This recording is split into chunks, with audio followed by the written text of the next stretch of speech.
Sou Helena de Freitas, comissária desta exposição que reúne dois escultores de tempos diferentes, duas gerações diferentes. Rui Chaves, um escultor português, Alberto Giacometti, um escultor suíço.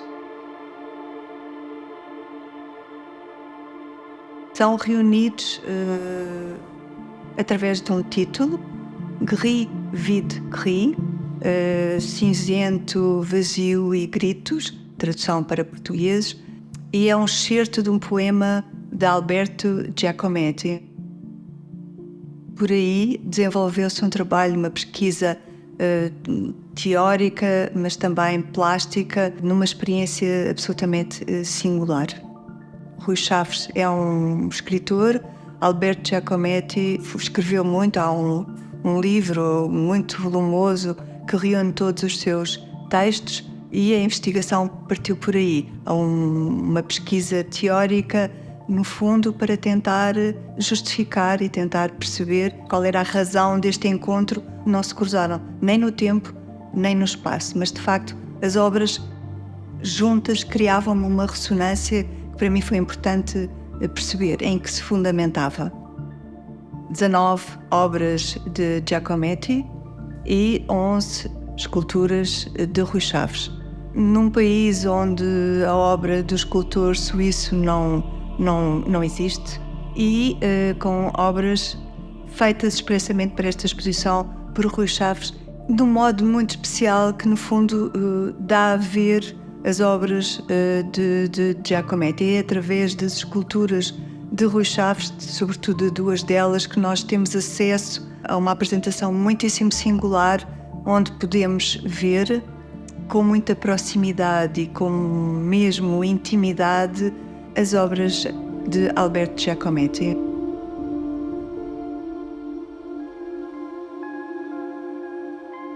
Essa exposição, na sequência da exposição em Paris, que foi em 2018, foi toda planeada para um espaço que pôde ser também alterado de raiz arquitetonicamente. Entrando aqui no espaço inicial, pedimos ao arquiteto José Neves para fazer a descrição do espaço da exposição e no final o resultado é que esta exposição, quanto a nós, torna-se um percurso bastante preciso, bastante rigoroso e com uma respiração visual também bastante cuidada. Entrar aqui no corredor era importante para nós que fosse clara qual era a entrada, sem haver necessidade de uma seta a apontar. E, portanto, o José Neves resolveu isto de uma forma puramente arquitetónica, uma espécie de entrada numa membrana que nos chama e que nos atira para um corredor vazio, que para nós, desde o início, era muito importante que permanecesse vazio. Concluímos que as paredes iam ser cinzentas e vamos ver que o cinzento é todo o mesmo, sendo que neste corredor de entrada é cinzento brilhante, que reflete, e no resto da exposição é cinzento mate, que absorve a luz. Ou seja, sobretudo eu não queria que a entrada fosse o que se chama acolhedora, welcoming. Para mim era muito importante que fosse uma entrada desagradável e que fizesse lembrar uma prisão ou um hospital. Não queria que as pessoas chegassem aqui e tivessem vontade de entrar. Queria que entrassem com algum receio. A meio do corredor aparece esta intervenção a meio do caminho, do qual só vemos um retângulo negro, não é? Que já é uma revelação de uma escultura grande, só se vê um detalhe que não sabemos o que é, parece apenas assim uma intervenção minimalista negra no corredor. A nossa intenção mesmo era que as pessoas entrassem na exposição e se aproximassem daquele vazio sem intuir ou sem prever o que é que lhes vai acontecer, o que é este retângulo preto, não é? Esta primeira escultura, chamada Au-delà des yeux, para quem nunca viu a exposição, é só uma escuridão, um buraco negro, portanto as pessoas obviamente têm receio em entrar. Quanto mais olhamos, mais vemos que está um abismo, uma escuridão que nos absorve.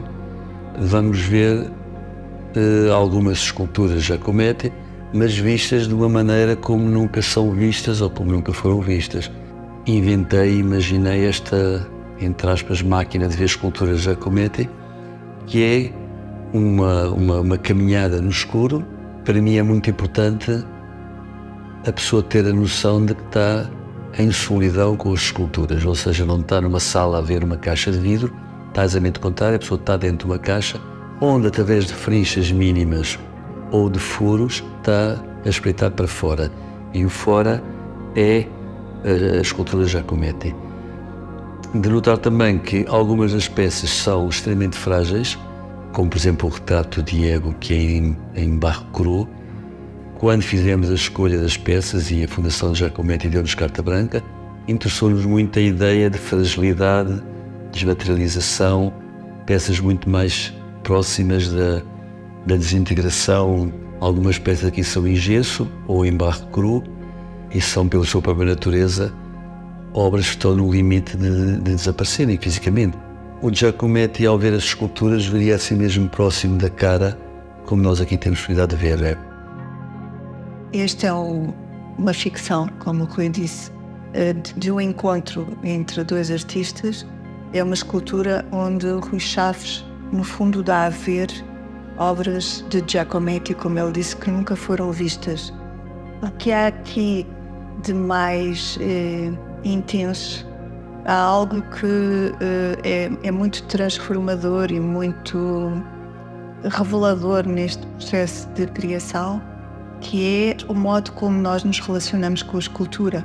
Como o Rui disse, é um espaço onde devemos estar em solidão, onde eventualmente podemos ter medo, onde sentimos o cheiro do ferro, onde ouvimos o som dos nossos passos. Enfim, entramos num espaço sensível e num espaço de revelação daquilo que era essencial também para ver a escultura de Giacometti. Porque para Giacometti isto foi também um exercício intelectual, a questão da visão e todo o processo exasperado e desesperado com que ele desmaterializava estas pequeninas esculturas que nós, ao entrarmos aqui, vamos vendo em cada abertura, em cada rasgão que o Rui Chaves introduziu. E para lá dos olhos é, no fundo, é ver para além daquilo que nós vemos, é entrar verdadeiramente num espaço sensível.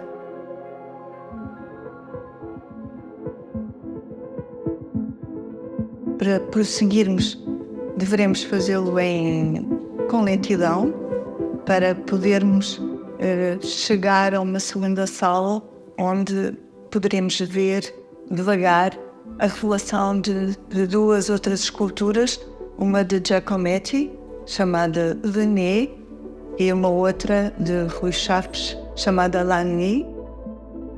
Esta sala é branca e, como podemos ver, esta escultura, La Nuit, nasce de um convite que me foi feito em e-mail da Fundação Giacometti a dizer-me que tinha uma escultura que tinha ficado incompleta no espólio e que me convidavam a completá-la. E pus-me a pensar de que forma é que poderia completar esta escultura, que é uma possibilidade. Esta escultura pertence a uma série de esculturas que o Giacometti fez sobre o tema do nariz, né? Ou talvez umas 4 ou 6 versões entre gesso e bronze. O ponto de partida para essas esculturas Giacometti foi a visão que ele teve de um amigo dele, que estava a morrer, que ele foi visitar e que lhe fez muita impressão porque parecia que o nariz estava a prolongar-se infinitamente e o rosto a recuar e que era como um grito. A manobra de contacto com esta escultura foi relativamente simples. No final, o que eu fiz foi prolongar o grito desta figura fantasmática, fazendo atravessar o espaço de uma forma bastante mais penetrante. Para mim era muito importante também criar esta ideia de equilíbrio ou desequilíbrio, não é? Portanto, a escultura está só apoiada num ponto.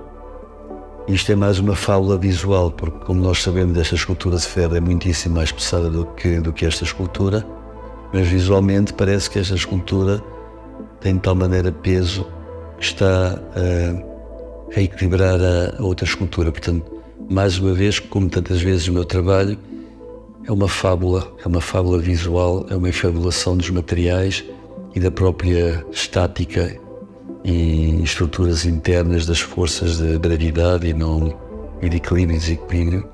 Portanto, é mais uma fábula visual. É importante aqui a existência do plinto. Ele aparece de duas maneiras. Aparece numa permanência incontornável das obras Giacometti, não é? Todas as obras Giacometti têm uma massa muito pesada, portanto, nesta exposição as esculturas Giacometti têm todas plinto e as minhas esculturas têm todas a ausência do plinto. Estão todas suspensas, não tocam o chão, não tocam o teto, estão em suspensão. Nesta sala, por todas as razões, foi preciso pôr o plinto e para mim isso é uma dificuldade imensa, pensar como viver com este plinto, mas ao mesmo tempo sabendo que este plinto faz parte de um diálogo ou de um contacto que eu tenho que ter obrigatoriamente com a obra de um escultor que vivia também com o plinto. O Rui criou aqui uma solução muito diferente daquela que Giacometti utilizou para mostrar as várias versões do nariz, que foram quase sempre instalados em gaiolas, portanto em espaços fechados. O Rui Chaves deu uma solução muito própria, tem a ver verdadeiramente com o seu trabalho e, na verdade, nestas duas obras que se vê aqui, que não se tocam, mas que se encontram, o Rui Chaves cria como se fosse um eco, não é? Uma respiração do grito de morte daquela cabeça de animal estranha. E a escultura Leni, sabemos por registros e escritos de Giacometti, é na verdade uma escultura sobre a morte, e La Nuit é uma escultura que pode matar, não é? É na verdade uma lança que fere o espaço, como eu disse, e da qual nós imperativamente teremos que nos afastar, porque ela está, na verdade, dirigida ao nosso coração. Há um ritmo de espaços e de vazios que é interrompido por uma escultura e, ao fundo, temos também uma respiração de luz que se apaga e que se acende. Este primeiro objeto é introduzido fisicamente, aquele primeiro objeto é introduzido visualmente, portanto não há ideia de pôr as esculturas cada uma no seu sítio, nem sequer cada uma no seu plinto. Nesta sala vê-se bem aquilo que eu estava a falar, que as peças do Giacometti estão ligadas à terra e à gravidade e as minhas estão suspensas, apesar de serem bastante mais pesadas. A escultura é por natureza sempre uma relação com o corpo do visitante, não é? Nesta exposição e muito concretamente nesta sala foi a nossa vontade de tornar isso de repente muito claro e encher esta sala destes volumes que estão a flutuar e que estão em suspensão, ou então criar estas linhas verticais. Parece que os objetos ou os não objetos estão em ascensão, outros estão em queda. Portanto, quando vimos aquela sala vazia, caímos numa sala cheia com essa alternância de verticalidades e de ascensão e queda. Toda a exposição funciona como uma respiração. Há salas vazias, depois salas cheias, depois salas vazias, e essa sequência alternada de ocupações do espaço é a única maneira de juntar duas obras de escultura tão diferentes, é dar-lhes espaço e tempo para elas afirmarem a sua própria identidade. Como é que se resolve fisicamente o encontro de dois artistas que, na verdade, fisicamente são tão diferentes? São dois universos diferentes, um é de suspensão, Giacometti é agarrado ao chão, é mais pesado, mas, na verdade, essa tensão acaba por modelar estes espaços. Também há outra questão importante no trabalho do Rui, que aqui se consegue perceber muito bem, que foi, de algum modo, uma contaminação. Houve aqui o encontro. Rui Chaves já tinha introduzido a ideia de uma ferida ou de um corte nestas superfícies de ferro muito lívidas e muito acetinadas, mas pela primeira vez, e no encontro com Giacometti, ele abre estes corpos, não é? E deixa-nos ver o interior do modo como eles se foram construídos. Todas estas partes são costuradas e nós, se espreitarmos para dentro destas esculturas, vemos todas as cicatrizes, enfim, todo o processo que levou à construção, como o nosso próprio corpo. Os nossos próprios corpos têm uma pele lisa e macia, mas por dentro temos as nossas cicatrizes e todos os resíduos da nossa vida, da nossa construção enquanto seres. Ao contrário do que normalmente se chegou a fazer nas exposições ou na geologia, que é iluminar a escultura, aqui, ao contrário, a escultura está na escuridão, está em contra-luz, tudo à volta está iluminado, o que faz com que a luz que provém dela seja uma luz diferente. Pela natureza oposta do trabalho de modelação de Giacometti, exatamente o contrário, não é? Portanto, há aqui a manualidade, não é, dessa modelagem. As obras de Giacometti são iluminadas pontualmente, é um foco discreto, mas na verdade o processo da apresentação é diferente. Aqui esta sala, tal como estão a dizer, e seguiu essa alternância de respirações, esta sala volta a estar muito mais vazia, muito mais livre de presenças, e transformou-se quase num pequeno templo, ou seja, não há nenhuma intenção aqui nem ritual nem religiosa, mas é um templo enquanto ponto de encontro. Optamos rigorosamente pela simetria, ao contrário das outras. Temos uma linha central, temos quase uma cruz, uma horizontal e uma vertical. Há este encontro entre estas três presenças do espaço, sendo que as minhas duas esculturas que olham para a pequena Annette Giacometti e vice-versa teriam que ter para mim um ponto de encontro com o chão. E eu não queria que fosse uma base, não queria que fosse um plinto.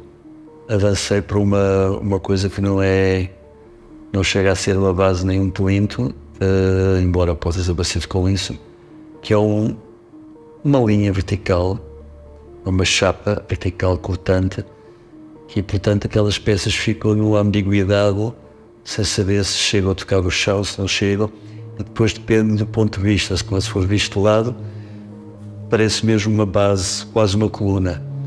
Depois há um ponto de frente em que desaparece, fica só uma linha imperceptível, quase parece um risco, e as esculturas em si são obviamente invocações do corpo, mas de uma forma bastante destroçada, criando uma relação muito, muito próxima com a escultura no Giacometti. Talvez sejam as peças que criam uma aproximação mais intensa à própria noção de escultura de Giacometti e a sua representação do corpo, em que aqui quase parecem fragmentos. Talvez nestas esculturas se consiga perceber de uma forma muito clara a proximidade com o trabalho de Giacometti, sempre de um modo muito autónomo nas soluções escultóricas de Rui Chaves, mas na própria subtil citação do plinto, não é? Que é que eu chamei planos de suspensão. Portanto, ao contrário de Giacometti, estes plintos não agarram as esculturas ao chão, mas ao inverso é como se as projetassem no espaço, não é? Elas não são figurativas, não é? Nenhum trabalho do Rui pode ser considerado figurativo, mas é como se fossem asas que não conseguem voar, não é? Que estão presas por linhas. Estas linhas, de alguma maneira, conduzem-nos à sala seguinte, onde a linha é encontrada ainda na forma de uma escultura, e num espaço onde apresentamos 4 designs de Giacometti, os únicos que foram escolhidos para a exposição, que já foram apresentados em Paris. Portanto, esta é a escultura inédita, esta não estava em Paris e chama-se Tremor, que é um plano, não é? Que é um plano onde nós conseguimos perceber ou chegar à ideia de representação de uma vagem, não é? Mas que, na verdade, vista de outro ângulo, também é uma linha e que nós podemos reencontrar no desenho, sobretudo no segundo desenho, onde a exasperação de representação do Giacometti é muito sensível, não é? Porque, na verdade, procura da representação naquele desenho quase que o conduz mesmo a obliterar e a rasgar o papel. E, portanto, há toda um grande foco na ideia do olhar e numa certa cartografia do olhar sempre muito presente nos desenhos de Giacometti, com a marcação dos olhos. Gosto muito de entrar nesta sala e ser recebida por esta escultura que nos olha, a apresentação das outras esculturas de Giacometti, mas cada uma destas esculturas olha tem uma direção diferente. Os olhares não se cruzam, o que cria, uma vez mais, um espaço vazio, ao mesmo tempo um lugar ali no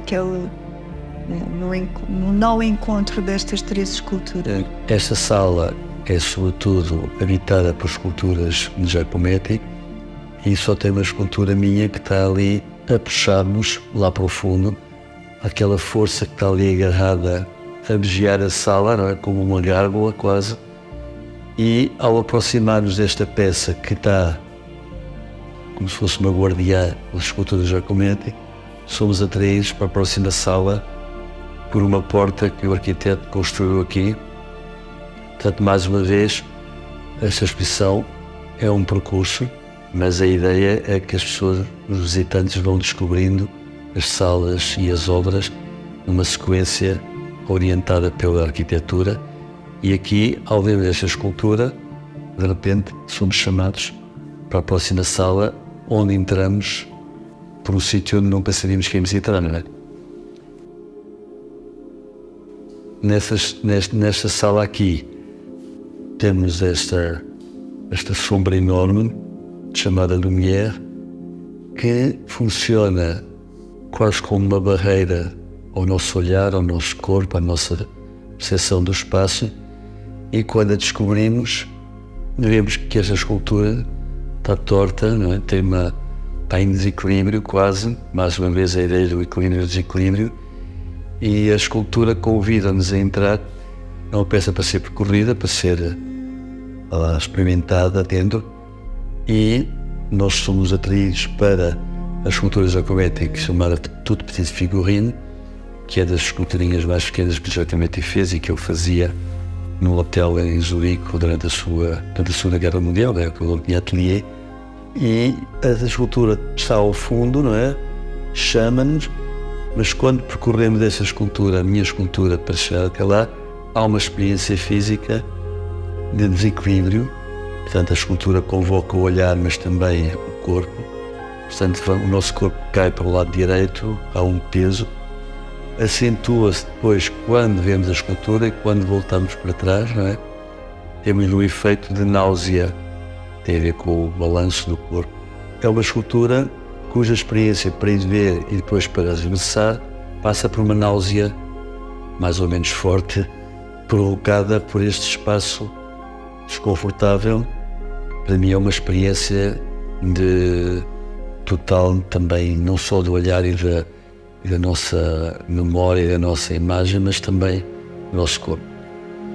Normalmente consideramos esta a última sala da exposição, porque a última, ou melhor, a próxima sala, já não é uma sala com esculturas no espaço, é uma vontade de sair daqui e ir para o oxigênio, para a luz, leva-nos para os Alpes, para as montanhas, para o frio da neve, para o oxigênio, e leva-nos para a escultura que instalei de forma permanente no jardim da casa da família Giacometti, onde é também a fundação de Giacometti, e exatamente no jardim onde ele se sustentava a desenhar, em frente ao ateliê que partilhava com o pai, como veremos, essa escultura relaciona-se com a primeira, o La Nuit, chama-se Olhos que não dormem, ou que não dormam, e é uma espécie de versão gigante da outra escultura. Aquele olhar, aquele grito que atravessa o espaço é transportado para o local onde Giacometti vivia realmente. O que vemos é que, ao longo da exposição, o visitante vai vendo que ao fim do corredor temos aquela luz que vai apagando, acendendo, entre penumbra e luminosidade. Quando entramos temos um banco e o que temos visto é que as pessoas que visitam a exposição, na verdade, ficam ali sentadas a contemplar aquela escultura que não está ali, mas que está numa imagem. Naquele diaporama vemos, na verdade, uma escultura dirigida ao lugar onde Giacometti nasceu, viveu e trabalhou, mas ao mesmo tempo tem uma dimensão muito íntima, tanto que há um ponto do encontro absoluto entre dois artistas, aquele lugar onde a obra está instalada, era também o lugar onde ele desenhava, não é? Portanto, há de facto aqui uma dimensão pública, mas ao mesmo tempo também muito íntima.